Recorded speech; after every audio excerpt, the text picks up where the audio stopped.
Dostlar, hoş gördük sizleri. Bugün sizlere ben şair Abdullah Saymaz yaradıcılığından güzel bir şiir paylaşıram benim əzizlərim. Şair yazır ki, köməksiz, kimsəsiz biçarələrin gözünün yaşını gözümdə tapdım. İllərlə çəkdiyim əzabı, dərdi güzgüyə baxanda üzümdə tapdım.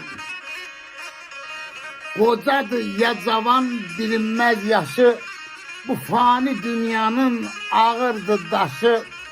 Fitnə fəsad gördüm hər addım başı, Haqqa gedən yolu izimdə tapdım. Yetim uşaq kimi qaldım qucaqsız, yaşamaq mümkünmü odsuz, ocaqsız, xəyalım səma tək, uçsuz, bucaqsız, məni axtardım, özümdə tapdım. Uca zirvələrin əriməz qarı, saymazam, güdmədim dövləti varı, göyə əl açmadım Allaha sarı, Allahı içimdə, sözümdə tapdım.